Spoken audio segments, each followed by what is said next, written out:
Welcome back to One Punch Man, and we review episode number 17. This one we're covering the 23rd episode of the anime, Everyone's Dignity.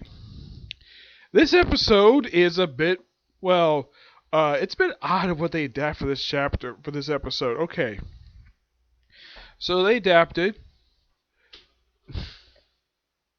Yes. I'm kind of busy, Bailey. I'm kind of busy.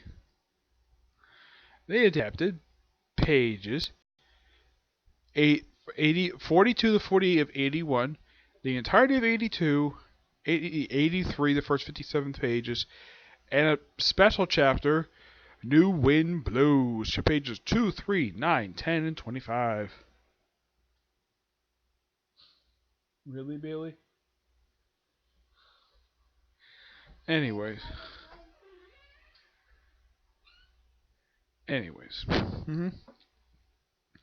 Yeah, the whole New Ones chapter thing, that is pretty much what they took from that, is basically the backstory for one of the heroes. One with glasses wears a tracksuit. Apparently this guy used to work for Hellish Buzzard. Yep, he used to work for her, and he worked for another hero until, his group got wiped out by this robot until the robot was punched at the building he was in by Saitama, who just comes completely out of nowhere.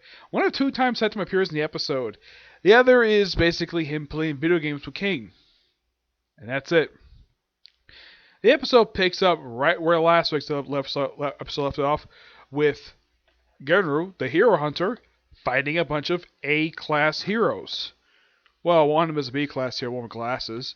Yeah, and they pretty much do all their moves, even the manga, which is pretty much accurate there.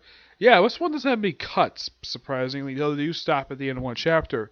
Yeah, for chapter 83, they covered the entirety of that chapter except for the last page. I don't know why, but they do.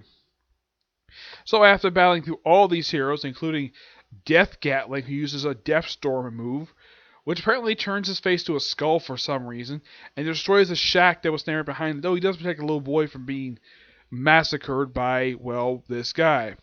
He does get wounded in the process, also got some blood trickling from his head. Yeah, so... And apparently he also took out the character Glasses. He basically beat the living crap out of him, smashed his glasses. He basically knocked a few of his teeth out. Yeah, it's like he really did. He of all the heroes, he actually did a number on him. Like, oh my gosh, he was severely injured. He was even bleeding. Yeah, so apparently he said, call for backup. Like calling S-Class hero. And who shows up? Freaking Genos! In a brand new coat, basically says Genos on it. And I gotta leak that praise to the anime for this. They did a really good job with the fight between Genos and Genru. Yeah, a fight that lasts for a good almost 10 minutes. I gotta at least pray. Yeah, it's very accurate, action-packed. Do a lot of basically tricks of trees, mind you. But yeah, very good. And then, of course, you have Genos having his arm on the ground, basically blows it up, and of course Genru knocks on Genos' arms. He tries basically run away with it, but apparently his arms can move basically without him attached to it. So the thing wraps around a tree. He's able to basically get out of it after Genos slices up, basically destroys the top of the tree. And eventually Genos gets back his arm, and all of a sudden a bunch of monsters show up, completely just popped out of the ground for some reason. And Genos is like, you have a connection to the Monster Association. Interesting. Oh, yeah, and also King mentions the whole thing of the Monster Association to Saitama. It's like Saitama basically just completely forgot the fact, who? Yeah, completely forgot the fact he actually found out about this group via martial arts. He took on the martial arts tournament. So, yeah, he's out for the whole thing. Yeah, at one point he goes up, puts on his outfit, but I'm sure he's back on later. And... then after a while, at one point, it looked like Genos was going to basically incinerate Genru, and then Bang and his brother show up completely out of nowhere, taking out one of the monsters. Yeah. And then, of course, his brother's like, I'll take care of these monsters, you take on Geno. And, of course, they also have a flashing... I'm not sure where this is from. Apparently it's from Geno's childhood, where where Sourface is there. Yeah, that's really his name, Sourface. and he's got glasses, though this is a flashback, mind you, and he basically tries to get into school. Well, he still eventually gets in, and Bang basically he basically does his move on him, where it's basically his special fist mover, and that's where the moment the episode ends. And yeah, overall, really fantastic episode. And it's sad to see that the next week episode is gonna be the last one. It's probably gonna wrap up this arc. Yes, that's my personal guess, anyways. Yeah, it's probably gonna wrap up the arc probably with the very next episode. Yep, the arc that this point of the anime adapts.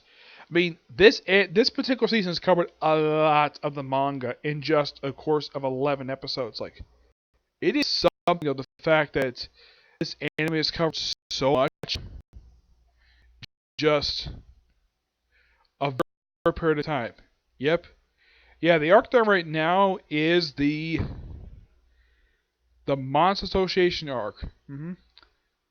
Which, by the way, this actually is the current arc in the manga right now. Though I do have a personal theory of why they decided to just slow down with basically adapting the anime, basically, because if they do that, they catch the manga way too quickly. As of this episode, they're only about like 16, at least about 16 chapters behind where the manga is right now. So my guess is that's probably the reason why they're slowing down. But next week, definitely, I will get my final thoughts on season 2 once the episode comes out. But this overall was a really fantastic episode. And who knows when they're going to finish adapting this particular arc. Who knows when the arc is going to be finished. Yeah, because in the webcomic this is adapted from, this actually takes up a good, let's see, at least 10, about 11 chapters. Yeah, it covers like 11 chapters, which is something. Yeah, there's like no official arc in the webcomic between chapter 65 and 96. Yeah, there's nothing between there. I have read the webcomic. If you read the webcomic along with reading the manga is a heck of a lot better. If you read the webcomic, like, wow, it is so bad with the artwork. Though the most recent chapters, the artwork is slightly better than it was at the beginning. But in my opinion, the manga is better than the webcomic. That's just my honest opinion when it comes to One Punch Man, okay? So, that's it for this particular review. I have 2 more reviews coming. That'll be a review of the newest episode of Black Clover and the newest episode dubbed for Fairy Tail. Yep, but until you see the next view, bye.